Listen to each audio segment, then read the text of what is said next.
Portal, that's the name of it.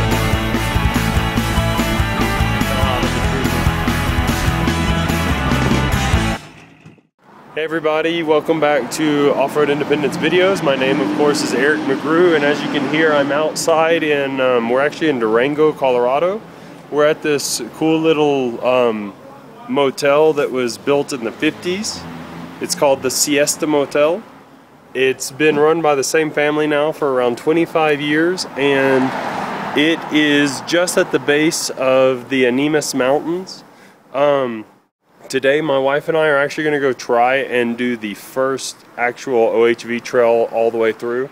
It's a dead-end trail. You go up to the Animas Overlook past the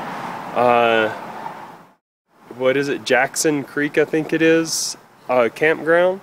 And it should be around 23 miles long, and it should have some scenes of the valley because it's up on top of the mountains, and then it should have some pretty scenes through some aspen forest and such. So we'll be doing that today to try to see. I did have a little bit of breakage. Nothing big. In fact, it didn't even really break. What happened is the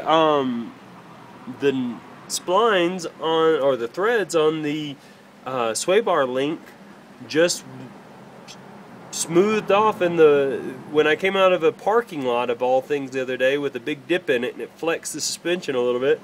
It popped the upper bushing and nut and washer right off this truck.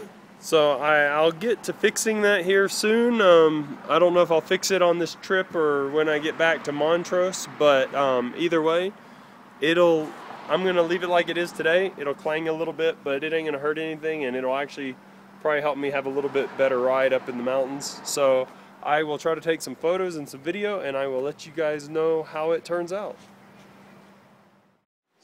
Now we're at the beginning of the San Juan National Forest travel information Junction Creek area. Just a few miles up the road will be the Junction Creek campground, and then from there we'll hit the official OHV road.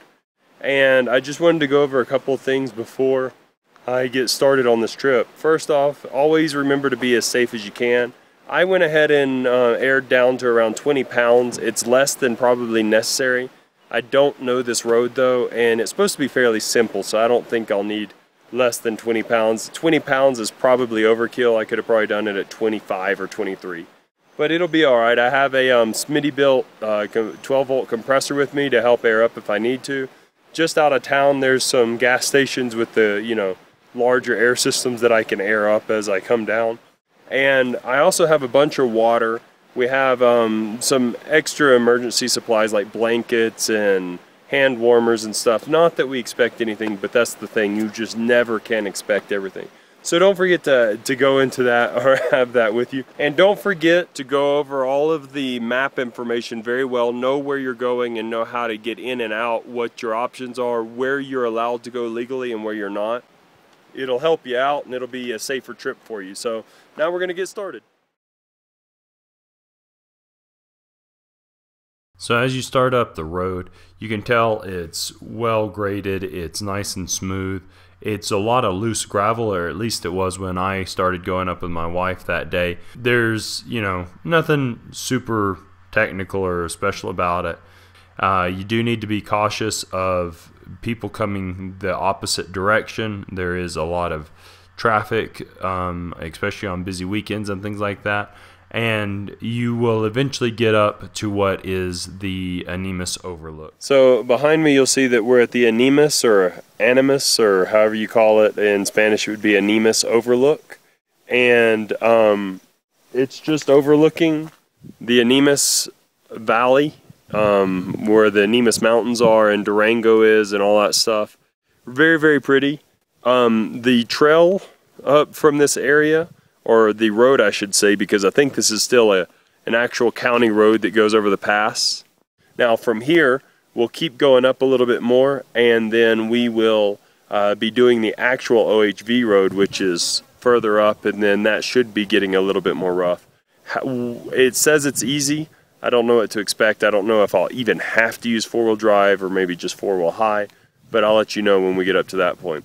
At the moment though, since we're already here at the Animas Overlook, we are going to do the trail, and the trail says that it is 2/3 of a mile. So we will go do that trail, and then I'll let you know about that as well. On the trail, it wasn't a really difficult trail at the Animas Overlook. It is a little asphalt trail. There are quite a few little vistas that you can see. You can see a ton of different pines and fir trees that are around. There's a number of placards that tell you about the kind of wildlife and such that's around the area.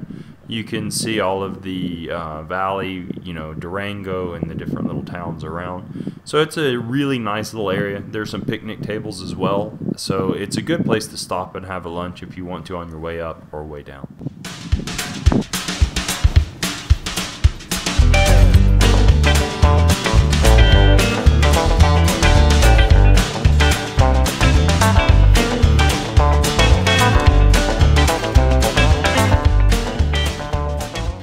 One thing is for sure is that it's not maintained up on the higher end of the OHV completely, because we ran into this.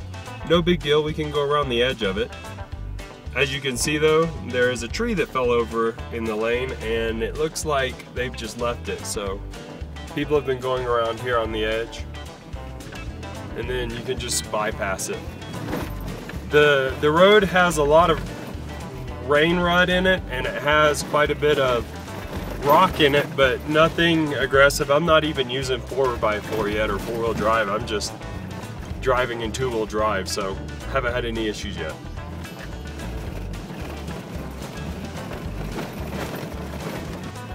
As you can see from the video here, and as you can hear from the dash of the truck running, you can tell that there is definitely some rough areas in the road, and the road is pretty aggressive as far as roughness goes. There is some loose area, and there is a little bit of rock that you have to watch out for. There were a few rocks that were big enough to maybe hit somebody's differential if they don't have a lifted vehicle, so keep that in mind. But it's, and I mean lifted by tire size. If you don't have like 33s, I would kind of watch out for some of the rocks. I do know that somebody told me their wife actually slid their Wrangler into one of the ledges. I don't know the circumstances of the conditions, but this video does not do the road justice as far as the steepness nor the slant. Remember, this is a shelf road. As you can see, there's a lot of rocks on the side of the road to keep in mind, as well as I mentioned, the tree that was laying across the road. So you have to be alert all the time. You never know what you're going to find around the corner, and the road can change very drastically very quickly.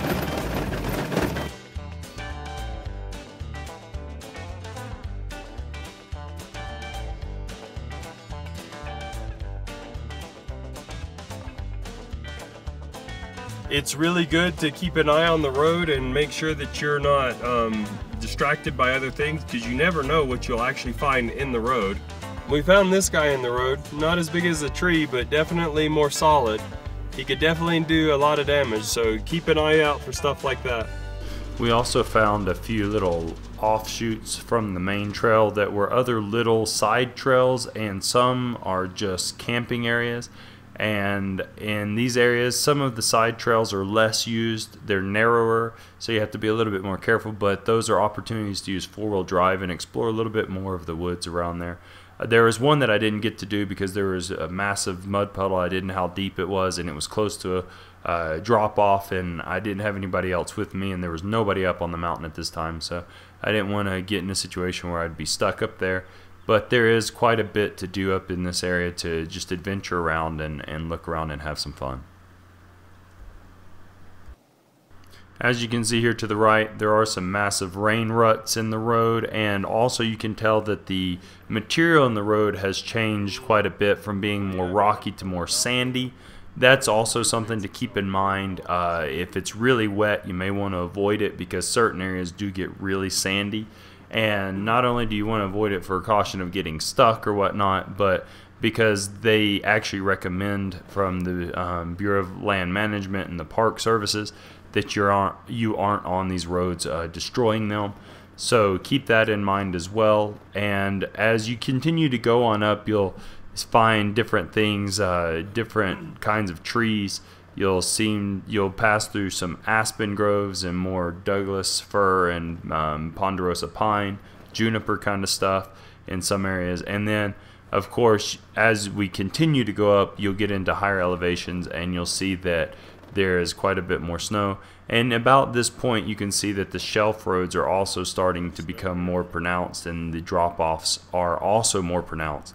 So make sure that you keep that in mind and stay alert to what you're actually doing on the roads. It may seem like a simple drive, but as with any situation in these kind of environments, one small mistake can turn into a really big issue. So be alert to that. And then, of course, there's always the shell rock that's falling down, especially if there's high winds or anything like that. And as you've seen in various areas, big rocks also fall. So it's good to keep an alert eye to that kind of stuff as well. Not only for the safety of driving, but just so that you don't get stuck with a big rock bashing into the side of your vehicle.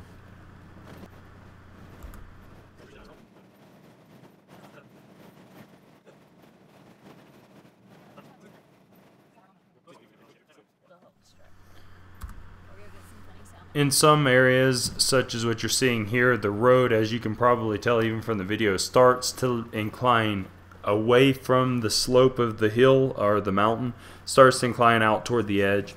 That's also something to keep in mind because some of these areas are actually pretty loose. Once again, nothing super extreme or drastic, just keep that in mind, and that's what you can kind of expect in some of these areas up here.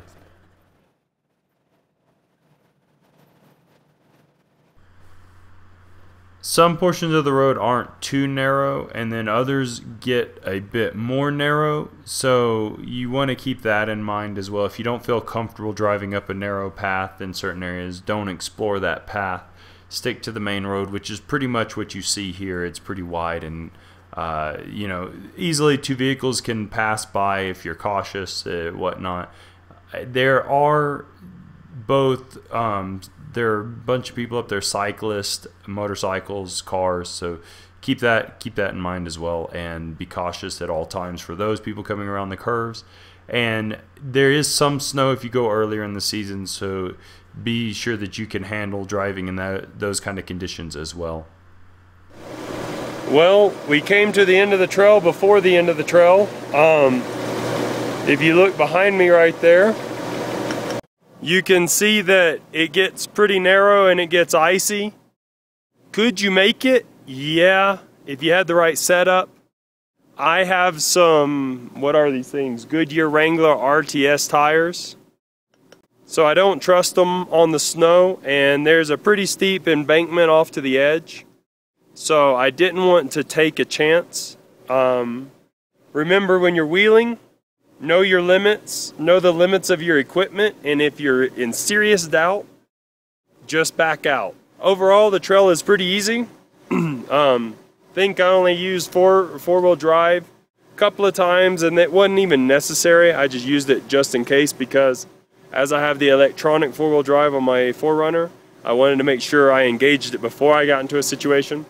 And other than that, it's awesome. It's a great trail.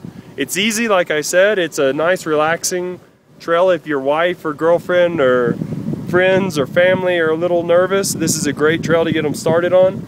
They'll love the scenery. It's absolutely beautiful. There's a couple of logs in the road that you have to go around, getting you kind of close to the edge. That's kind of cool. Tons and tons of blue sky. As you can see behind me, tons of snow up here in the upper elevations. I mean, my wife, she gets a little nervous, but she's enjoying it, so that says something for it. And other than that, it's just beautiful. So I want to thank you guys for stopping by, checking out this episode of Off-Road Independence videos. Don't forget, this is Junction Creek / Animas Valley Overlook Trail. It's the OHV trail. It's really, really nice. We are on June 2nd.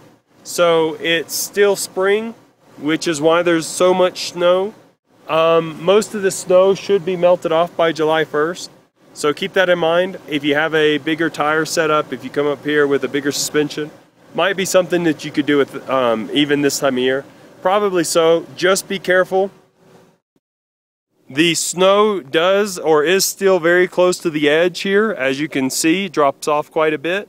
And the thing about that is that even though you have enough of a tolerance, don't forget the saturation of all this snow coming down and all this water sitting makes the bank very soft. So if you slide, and snow will kick you sideways, and it's always going to kick you on the downslope side, which is to the right of the video, you could come very close to that edge very easily. So make sure that your tires, make sure that your truck can handle that if you're going to try it, or at least make sure that you have somebody that you can anchor off to if you do start to slide. So once again, I want to thank you guys for stopping by the videos. Don't forget to stop by and check out offroadindependence.com. I'll write up an article on this trail here soon. Don't forget to stop by bgrfab.com as well, the site for all of your DIY and beginners fab information. And then of course, please stop by and give me some support over at Zazzle. You can order shirts, hoodies, hats, stickers, a bunch of other stuff at zazzle.com/offroad_independence. And then of course, please don't forget to like, comment, and subscribe to this video and this channel. And if all of that wasn't enough, don't forget you can hit me up through the information in the description in the bottom of this video, or through my Facebook page, which is facebook.com/eric.mcgrew.77. And there you can order do-it-yourself bumper kits, just like the one that I have on the front of my truck. So you can be just like me, and you can weld up your own bumper kit, just like what you see on the front of this truck. And I have them for a ton of different trucks. So if you're into that, let me know, and you can order a kit from me.